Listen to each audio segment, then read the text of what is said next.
नमस्कार दोस्तों, आपका स्वागत है हमारे चैनल में।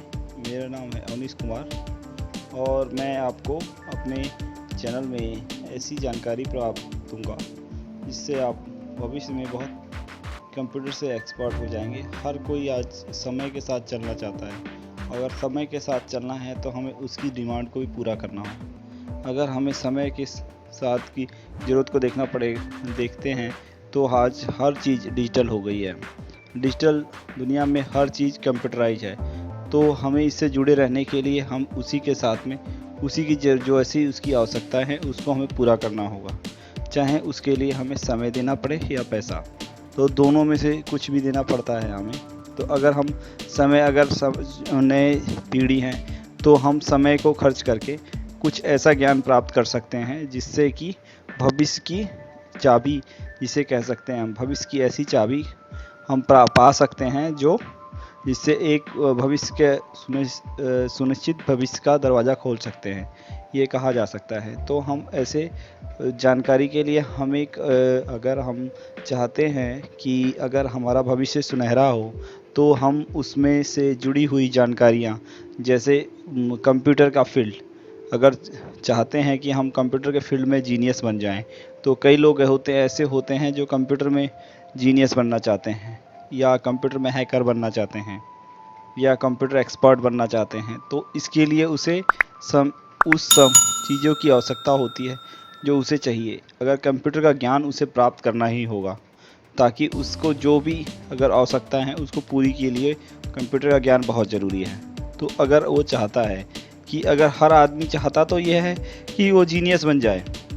अगर आप देखते हैं कि कई बार हम ऐसी मूवियाँ देखते हैं जिसमें कंप्यूटर से रिलेटेड दिखाता है कि खूब बढ़िया हैकर होता है या खूब बढ़िया जीनियस होता है, वो उस चीज़ के फील्ड में ऐसा एक्सपर्ट होता है कि वो हर चीज़ को तुरंत वो कर लेता है। वो ऐसे अगर देखा जाए तो अगर मोबाइल और टीवी में बहुत अंतर आता है। जिन रियल लाइफ में अगर कोई एक्सपर्ट बनना चाहता है तो उसके लिए उसे बहुत ज़्यादा मेहनत करनी पड़ती है। तो उसी तरह से अगर उसे एक्सपर्ट बनना है तो उसे उसके फील्ड में जानकारी प्राप्त करनी होगी। अगर सपोज वह कंप्यूटर के अगर स्टार्टिंग है तो उसकी बेसिक जानकारी जुटाए। अगर वह कंप्यूटर के बेसिक पार्ट की जानकारी रखे, जैसे कि हार्ड डिस्क क्या होती है, रैम क्या होती है, मदरबोर्ड क्या होता है, और भी अदर पार्ट्स, ऐसे पार्ट्स होते हैं कि उसे सीपीयू वगैरह के बारे में जानकारी लेनी होगी। ऑपरेटिंग सिस्टम क्या होते हैं। एक जो कंप्यूटर एक्सपर्ट होता है वो खाली यही नहीं, वो हर तरह के ऑपरेटिंग सिस्टम को चलाना जानता है, तभी उसे जानकारी मिलेगी। हाँ, अगर वह अपने क्षेत्र में अच्छी से अच्छी जानकारी जुटाना चाहता है, उसके दो तरीके हैं। या तो कोई एक बढ़िया सा इंस्टीट्यूट ज्वाइन कर ले या ऑनलाइन इंटरनेट के माध्यम से भी वो जानकारी ले सकता है। अगर आप घर पे ही अपना सीखना चाहते हैं तो हम उसको क्या करना होगा कि उस पे समय देना होगा उस को सीखने के लिए। अगर वो चाहता है कि किस तरह से उसको सीखना है, सपोज दैट अगर बढ़िया कोचिंग से सीखता है तो उसके कम समय में ज़्यादा ज्ञान मिल सकता है। अगर वह खुद से सीख के चाहता है कि खुद से ही सीखे, और तो उसके लिए भी उसे ज़्यादा मेहनत करने की आवश्यकता पड़ती है।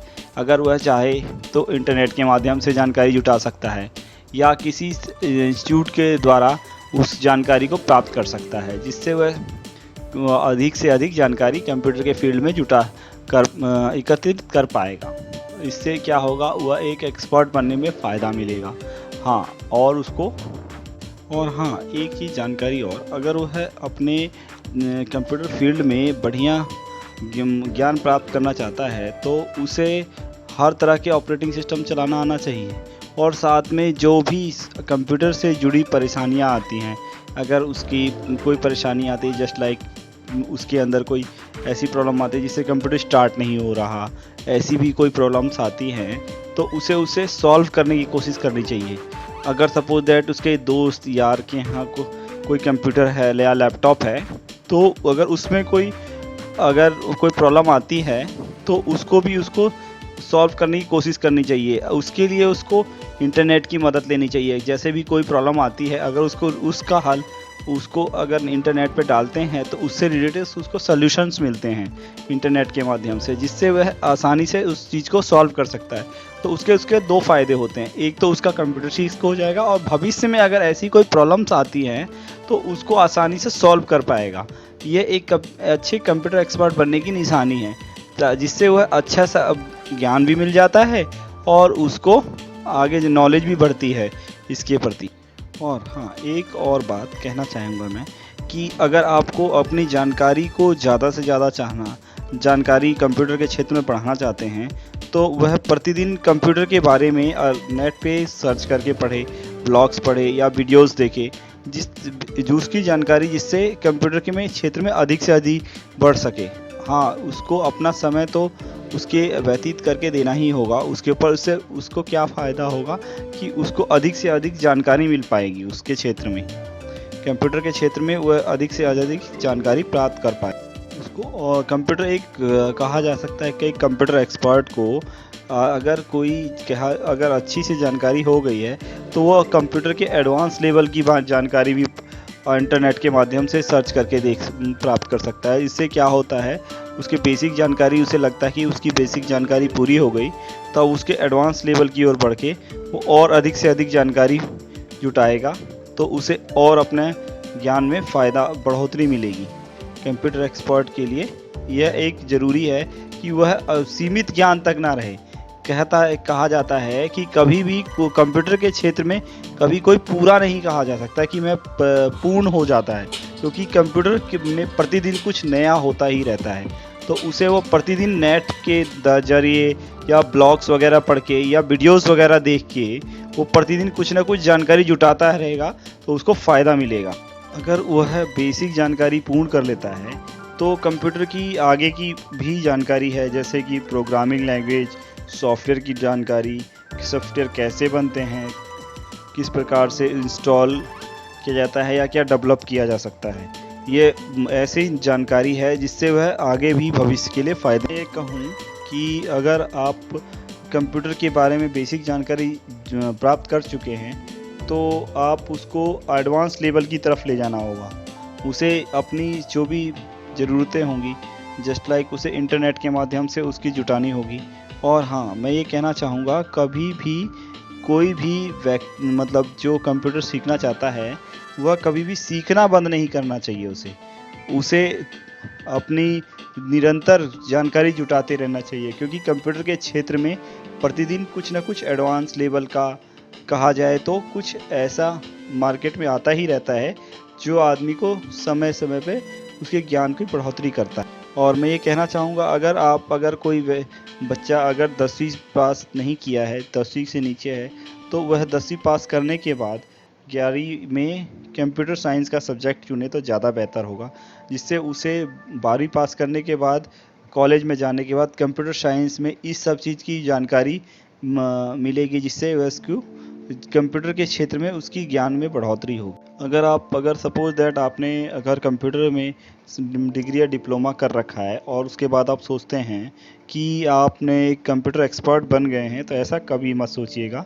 कंप्यूटर एक्सपर्ट कभी भी कहा जा सकता है कि कोई भी कंप्यूटर के क्षेत्र में पूर्ण नहीं हो सकता, तो उसे छोटी से छोटी जानकारी भी अगर मिले तो उसे सीख लेना चाहिए। अगर उसको ये नहीं कहना चाहिए कि हमें इसकी जानकारी है, हो सकता है उससे बेहतर और उससे कुछ आसान और कुछ ऐसा जानकारी मिल सके जिससे वह आगे भविष्य में उसके लिए उसने ना सीखी हो और उससे बेहतर उसको मिल सके। इस तरीके से आप ये कंप्यूटर में ये जानकारी को जुटाकर आप एक कंप्यूटर एक्सपर्ट बन सकते हैं। ये कह सकते हैं कि आप अपने समय को यूज करिए, समय से अपना कंप्यूटर के क्षेत्र में अगर ज्ञान की बढ़ोतरी चाहते हैं तो आप उसको अपने हर समय कुछ ना कुछ कंप्यूटर का बारे में सीखते रहिए, जिससे आपकी जानकारी बढ़ती रहेगी। तो आपका हमारे चैनल में को सुनने के लिए बहुत बहुत धन्यवाद। आगे भी हम आपको अच्छी जानकारी अपने चैनल पे देते रहेंगे।